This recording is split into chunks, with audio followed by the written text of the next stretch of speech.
4 വോട്ടിനും 2 സീറ്റിനും വേണ്ടി എന്തിനാണ് ഇത്രയേറെ അപമാനം സഹിച്ച് CPIM-ന്റെ കൂടെ ഇങ്ങനെ നിൽക്കേണ്ടത്?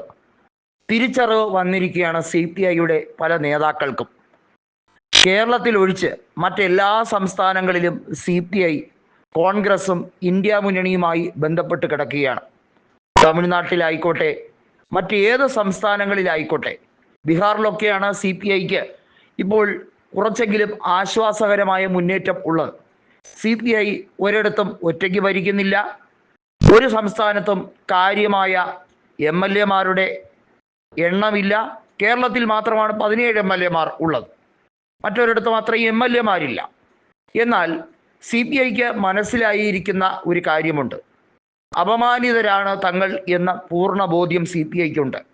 കേരളത്തിൽ CPI-യെ 4 സീറ്റ് കൊടുത്ത് 4ഇടത്തും തകർക്കാൻ കൂട്ടുനിന്നത് CPIM ആണെന്ന തിരിച്ചറിവ് അവർക്കുണ്ട്. അവരാകെ ജയിച്ചത് തമിഴ്നാട്ടിൻ്റെ 2 ലോക്സഭാ സീറ്റിലാണ്.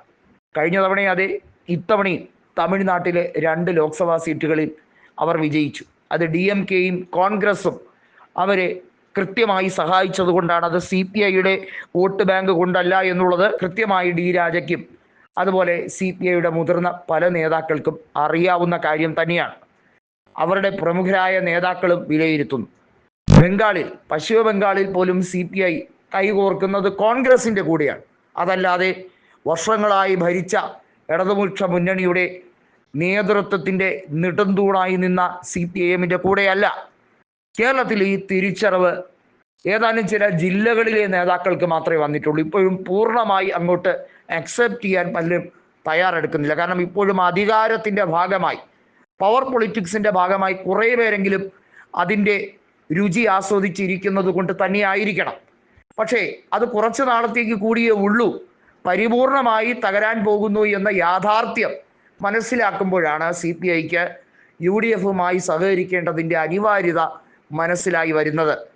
കേരളത്തിൽ ശാശ്വതമായ ഒരു പരിഹാരം എന്ന രീതിയിലേക്ക് CPI എങ്ങോട്ടേക്ക് ചായണം? കയ്യാലപ്പുറത്തെ തേങ്ങയെ പോലെയാണ് ഇപ്പോൾ CPI-യുടെ അവസ്ഥ. പല നേതാക്കൾക്കും UDF-മായി സഖ്യം ചേരണമെന്ന ആഗ്രഹമുണ്ട്. പക്ഷേ സംസ്ഥാന തലത്തിൽ അങ്ങനെ ഒരു പ്രമേയം പാസ്സാക്കാൻ അവർക്കാർക്കും ധൈര്യവുമില്ല. ഇതാണിപ്പോൾ CPI-യിലെ നേതാക്കളുടെ അവസ്ഥ.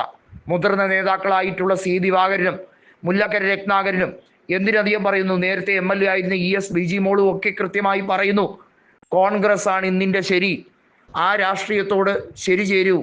CPIM ജനങ്ങളെയും അതുപോലെ തന്നെ പാർട്ടി മൊത്തത്തിലും ഇപ്പോൾ ഒരു കൊള്ള സങ്കേതമായി മാറിക്കൊണ്ടിരിക്കുന്നു എന്ന തുറന്നടിച്ച വാക്കുകളാണ് പല നേതാക്കളും കോൺഗ്രസിൻ്റെ വേദിയിൽ തന്നെ ചെന്ന് പറയുന്നത്. C. ദിവാകരനൊക്കെ ധൈര്യപൂർവ്വം അങ്ങനെ പറയുന്ന നേതാക്കളിൽ അപൂർവം ചില വ്യക്തിത്വങ്ങളിൽ ഒന്നാണ്. ഏതായാലും ബിനോയ് വിശ്വത്തിന് കാര്യമായി നാണക്കേടുണ്ടായിരിക്കുകയാണ്. താൻ പണ്ട് കൈകാര്യം ചെയ്ത വനം വകുപ്പ്, ഹൗസിംഗ് ആൻഡ് ഫോറസ്റ്റ് ആയിരുന്നു 2006-11 കാലഘട്ടത്തിൽ ബിനോയ് വിശ്വം കൈകാര്യം ചെയ്ത വകുപ്പ്. ആ വകുപ്പ് ഇപ്പോൾ AK ശശീന്ദ്രൻ തകർത്ത് തരിപ്പണമാക്കിയിരിക്കുകയാണ്. ആ വകുപ്പിൽ ഏറ്റവും വലിയ അഴിമതിയും ഏറ്റവും വലിയ നഷ്ടവും ഉണ്ടായിരിക്കുന്നു. ജനങ്ങൾ തെറിവിളിയുടെ പൂരമാണ്.